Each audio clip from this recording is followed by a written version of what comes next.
అందరికీ నమస్తే. Welcome to our channel Bhuvaneswari's kitchen. ఈరోజు మనం ఎగ్ అండ్ గోంగూర వేసి పులావ్ చేసుకుందామండి.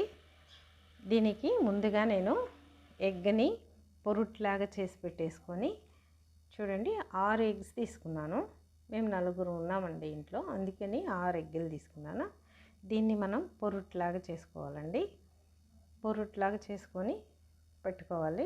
ముందుగానే రైసు వండి పెట్టుకున్నాను. 1.5 కప్పు రైస్ తీసుకొని దాన్ని పొడి పొడిగా వండి పెట్టుకున్నానండి.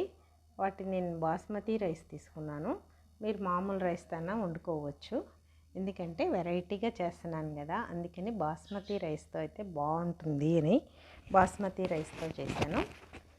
ఇప్పుడు చూడండి, కొంచెం మిరియాల పొడి, కొంచెం సాల్ట్ వేసుకున్నాం దాంట్లో, అలాగే కొద్దిగా పసుపు వేసుకొని అదంతా బాగా మిక్స్ చేసుకొని పొరుట్లాగా తీసేసుకోవాలండి. ఎగ్స్ అన్నీ కూడా మనము 6 ఎగ్స్ తీసుకున్నాం కాబట్టి ఎగ్స్లంతా ఇదంతా మిక్స్ అయ్యేటట్టు చూసుకోవాలి. ఇదంతా సిమ్లోనే పెట్టుకొని చేసుకోండి. కొద్దిగా టైం పడుతుంది, అయినా కానీ మాడిపోకుండా వస్తుంది కదండి. ఏదైనా పిల్లలకి పెట్టేటప్పుడు మనము వాళ్ళకి చాలా ఇష్టంగా తినేటట్టు చూడాలండి. ఆ ప్రేమ మన పిల్లలు, మన భర్త అందరూ బాగా తినాలని చాలా ప్రేమతో ఉండాలండి. ఆ ప్రేమ అనేది మన మనసులో ఉంటే ఏ వంట చేసినా కానీ చాలా చాలా టేస్ట్గా వస్తుంది. మా పిల్లలు అయితే ఏది చేసినా చాలా బాగుంది మమ్మీ అని తింటారు. అలా మన మనసులో ఉండే ప్రేమని వాళ్ళకి చూపించాలంటే మనం ముఖ్యంగా మన వంటలోనే చూపించాలండి. చూడండి, ఇప్పుడు ఎగ్ అనేది పరోటా అనేది రెడీ అయిపోయింది. దాన్ని తీసి పక్కన పెట్టేసుకుందాం. ఇప్పుడు చూడండి, గోంగూర, ఇది తెల్ల గోంగూర అండి, కానీ మా ఇంట్లో ఉన్న చెట్టుతో తీసుకున్నాను. ఇది పుల్లగా ఉంటుంది. మామూలు ఎర్ర గోంగూరలో ఉండే పులుపుదనం ఉంటుంది. మీరు తీసుకునే పని అయితే ఎర్ర గోంగూరే తీసుకోండి, ఎందుకంటే దాంట్లో పులుపు ఎక్కువ ఉంటుంది కాబట్టి. మామూలుగా బజార్లో దొరికే తెల్ల గోంగూరలో అంత పులుపు ఉండదండి, కాబట్టి ఎర్ర గోంగూర తీసుకోండి అందరూ. ఎర్ర గోంగూర 4 పచ్చిమిర్చి వేసుకున్నానండి. మీరు కొంచెం కారం తినే వాళ్ళైతే ఇంకొంచెం పచ్చిమిర్చి కూడా వేసుకోవచ్చు. వేసుకొని మిక్సీ పట్టి అక్కడ పెట్టుకోండి. ఇప్పుడు చూడండి, కడాయి పెట్టుకొని ఆయిల్ వేసుకొని, ఆయిల్ వేడెక్కాక బిర్యానీ సామాన్ అండి, అన్నీ పట్టా మొగ్గ, ఒక యాలక్కాయి, స్టార్ మొగ్గ, బిర్యానీ ఆకు, ఇవన్నీ వేసుకున్నానండి. అవన్నీ కొంచెం వేగనిచ్చి తర్వాత ఆనియన్స్, 2 ఆనియన్స్, పెద్ద ఆనియన్స్ సన్నగా తరిగి తీసి పెట్టుకున్నాను. 2 ఆనియన్స్ వేసుకున్నాను. కొంచెం కరివేపాకు వేసుకోండి. అలాగే అల్లం వెల్లుల్లి పేస్టు 1.5 స్పూన్ వేసుకున్నాను. రైస్లో కాబట్టి కొంచెం ఎక్కువే పడుతుందండి, కొంచెం ఎక్కువే వేసుకోండి. అల్లం వెల్లుల్లి పేస్టు అది ఎంత పచ్చివాసన పోయేంత వరకు వేయించుకోవాలి. ఇప్పుడు చూడండి, కొంచెం పచ్చివాసన పోయేదాకా వేగిన తర్వాత టమాటాలు వేసుకున్నాను.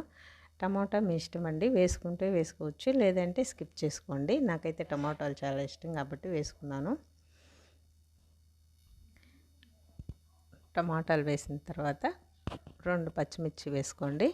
మనం ఆల్రెడీ గోంగూరలో పచ్చిమిర్చి వేసున్నామండి, మళ్ళీ దీంట్లో కూడా వేసుకున్నాము కాబట్టి కారం ఎక్కువ అవ్వకుండా చూసుకోండి. ఇప్పుడు కొంచెం సాల్ట్ వేసుకున్నాను, పసుపు, కారం, ధనియాల పొడి వేసుకోండి.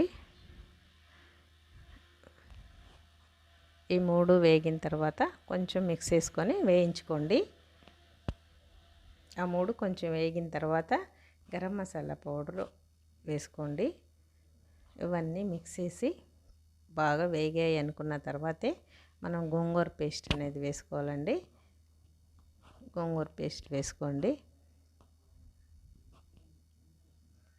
ఇది లో టు మీడియం ఫ్లేమ్లో పెట్టుకొని నిదానంగా వేయించుకోండి, ఎందుకంటే ఇది మళ్ళీ ఎక్కువ మంట పెడితే మాడిపోతే కూర టేస్ట్ అంతా పోతుందండి.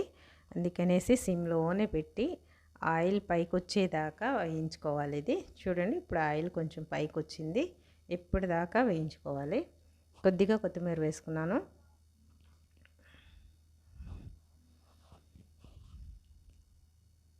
బాగా వేగిందండి. ఇప్పుడు మనం తీసి పెట్టుకున్న రైస్ ఏదైతే ఉందో అది వేసుకుందాము.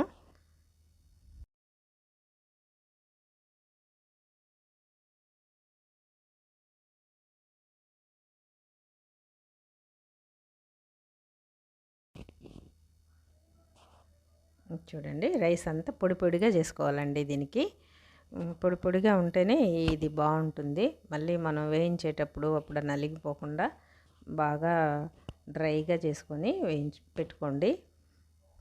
ఇప్పుడు దీన్ని అంతా మిక్స్ చేసుకుందామండి. ఇదంతా బాగా మిక్స్ చేసుకోవాలి. మిక్స్ చేసేటప్పుడు గట్టి గట్టిగా కలపకూడదు.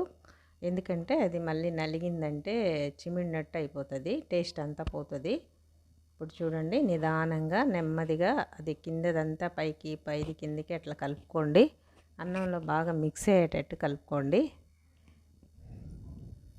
గోంగూరతో మనం ఏది చేసుకున్నా కానీ చాలా బాగుంటుందండి. గోంగూరలో ఎక్కువ ఐరన్ కంటెంట్ ఉంది కాబట్టి మనము ఎక్కువ సార్లు తినొచ్చండి. అందుకని ఎప్పుడు పచ్చడి కూర అలా చేసుకోలేం కాబట్టి ఇలాంటి వెరైటీస్తో ట్రై చేయండి, చాలా బాగుంటుంది. ఇప్పుడు చూడండి, గోంగూర ఎగ్ పులావ్ రెడీ అయిపోయిందండి. ఒక నిమ్మ దెబ్బ పిండుకోండి. దాంట్లో నిమ్మ ఇత్తనాలు పడ్డట్టున్నాయి. అవి కానీ పంట కింద పడ్డాయంటే మనం ఎంత శ్రమ పడి చేసినా కానీ వేస్టేనండి. ఇంట్లో వాళ్ళు బాగా తిట్టిపోస్తారు మనల్ని. కాబట్టి నిమ్మ ఇత్తనాలు ఏనాయో పడకుండా చూసుకోండి. కొంచెం కొత్తిమీర చల్లుకొని సర్వ్ చేసుకోవటమేనండి. వేడివేడిగా సర్వ్ చేసుకోండి. చాలా tasty and egg pulao ready అండి. దీన్ని మనం పెరుగు ఆనియన్తో తినొచ్చండి, లేదంటే ఒట్టిదైనా కానీ చాలా బాగుంది. ట్రై చేయండి. లైక్ అండ్ సబ్స్క్రైబ్ చేయండి. Thank you for watching.